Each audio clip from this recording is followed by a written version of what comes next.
अस्सलाम वालेकुम व्यूवर्स। आज की वीडियो में हम बात करेंगे ड्रामा जानिसार के बहुत ही ज़्यादा इंटरेस्टिंग होने वाली एपिसोड के बारे में। जी हाँ, दुआ के वालिद गज़नवी के पास उसके ऑफिस में पहुंचते हैं, जिस पे गज़नवी उनसे चाय का पूछता है तो वो साथ ही मना कर देते हैं। गज़नवी कहता है कि आप मुझे बता के आ जाते, जिस पे उसके वालिद कहते हैं कि मैं आपको कॉल करता रहा हूँ लेकिन आपको कॉल नहीं हो सकी। इसके बाद गज़नवी कहता है कि जी बताएं किस वजह से आप ऑफिस में आए हैं, जिस पे दुआ के वालिद कहते हैं कि मैं आपके और दुआ के दरमियान जो बिगड़े हुए हालात हैं उनको देखते हुए आया हूँ कि क्या हल होगा इनका। जिस पे गज़नवी कहता है कि इसका हल आपने दुआ से नहीं पूछा, जिस पे उसके वालिद कहते हैं कि अगर दुआ के पास इसका हल होता तो मैं आपके पास ना आता। जिस पे गज़नवी कहता है कि मैं दुआ के बारे में खास कर इस वक्त बात नहीं करना चाहता। जिस पे उसके वालिद कहते हैं इस तरह तो मामलात मज़ीद बिगड़ेंगे, आपको कुछ करना होगा। जिस पे गज़नवी कहते हैं कि मुझे थोड़ा सा वक्त दिया जाए ताकि मैं कोई फ़ैसला लेने में मेरे लिए आसानी हो। जिस पे उसके वालिद कहते हैं कि फिर भी बेटा आपको सोचना चाहिए। जिस पे गज़नवी कहता है कि मैं इसीलिए तो आपसे टाइम ले रहा हूँ, बराए मेहरबानी मुझे थोड़ा सा टाइम दे, मैं जो भी फ़ैसला लूँगा मैं आपको ज़रूर इत्तला करूँगा।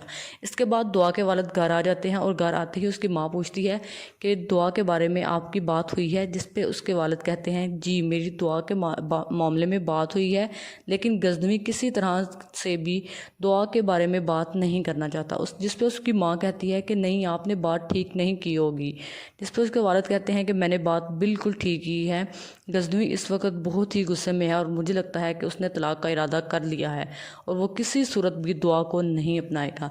ये सारी बातें दुआ चुपचाप सुन रही होती है और अपनी बेबसी पे रोने लग जाती है। साथ ही दुआ की माँ उसके वालिद से कहती है कि आपने ठीक से बात नहीं की होगी, मैं कल जाऊंगी और मैं ख़ुद गज़नवी से बात करूंगी कि वो मामले को समझे, हो सकता है उसे कोई गलत फहमी हुई हो। जिस पे उसके वालिद कहते हैं कि मैंने हर तरह से बात करने की कोशिश की है, लेकिन मुझे लगता है कि गज़नवी अपने फ़ैसले से कभी भी नहीं पलटेगा। अगले सीन की जानब बढ़ने से पहले मेरे चैनल को लाइक, शेयर और सब्सक्राइब करना मत भूलिएगा। जी हाँ, साथ ही सरफराज कशमाला को कॉल करता है कि मुझे रकम चाहिए। जिस पे कशमाला कहती है कि तुम्हें एक तो मुझे इस तरह कॉल नहीं करनी चाहिए बेवक्त, मेरा मोबाइल कोई भी देख सकता है। जिस पे सरफराज उसे कहता है कि मैंने तुम्हें जब कहा है मुझे पैसों की ज़रूरत है तो तुम मुझे क्यों पैसे नहीं देती। काम तो तुम मुझसे पूरा पूरा ले रही हो, लेकिन जब पैसों की बारी आती है तो तुम बहाने बनाने लग जाती हो। जिस पे कशमाला कहती है कि मैं इतनी रकम नहीं बड़ी अरेंज कर सकती।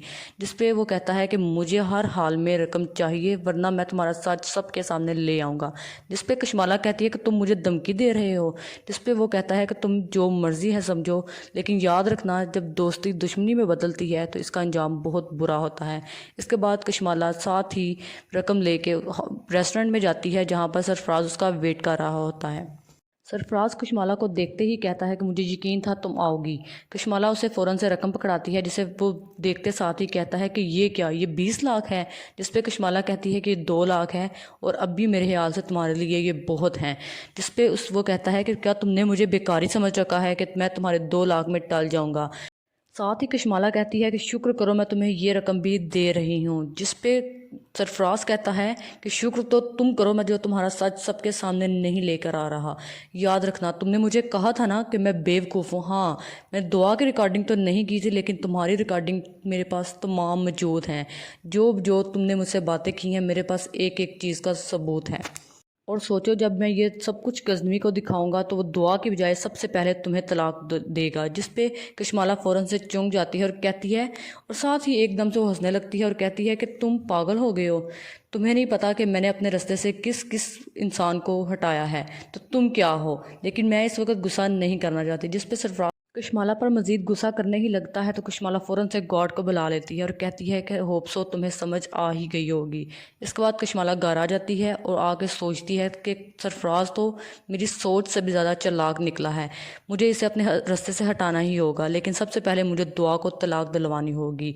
इसके बाद साथ ही फ़ौरन से दुआ की कॉल सरफराज को आती है, जिस पे दुआ उसको मिलने का कहती है और कहती है कि मुझे तुम्हारी मोहब्बत पे यकीन आ गया है। इसके बाद साथ ही सरफराज और दोनों वो मिलते हैं और सरफराज कहता है कि मैं तुम्हें बताऊंगा कि तुम्हारे साथ ये सारा कुछ कौन कर रही है। जिस पे दुआ उससे पूछती है और वो बताता है कि तुम्हारे साथ और कोई नहीं, सारा कुछ कशमाला खुद कर रही है। जिस पे वो उसको रिकॉर्डिंग सुनाता है और दुआ को यकीन हो जाता है कि हाँ, कशमाला ही ये सब कुछ उसके साथ कर रही है। दिल ही दिल में सरफराज ये सोचता है कि अगर दुआ मेरी होगी तो इसकी सारी जायदाद, इसकी सारी दौलत सिर्फ़ और सिर्फ मेरी होगी। इसके बाद कशमाला साथ ही बाबा साईं को कहती है कि मुझे नहीं समझ आती कि अभी तक गजनवी दुआ को तलाक क्यों नहीं दे रहे। इतना कुछ होने के बावजूद भी उनकी आंखों से दुआ की मोहब्बत की पट्टी नहीं हट रही। ये सब कुछ अम्मा साईं सुन रही होती है और कहती हैं कि हम तुम्हारी इस घर के लिए जो भी तुमने किया है उससे इनकार नहीं करते, लेकिन बाबा साईं साथ ही कहते हैं कि हम जल्द अज जल्द दुआ को तलाक दिलवा के ही छोड़ेंगे। साथ ही कहते हैं कि इस बात में कोई शक नहीं कि अब दुआ गजनवी के दिल से उतर चुकी है। जी हाँ व्यूवर्स, होप सो आपको आज की वीडियो बहुत पसंद आई।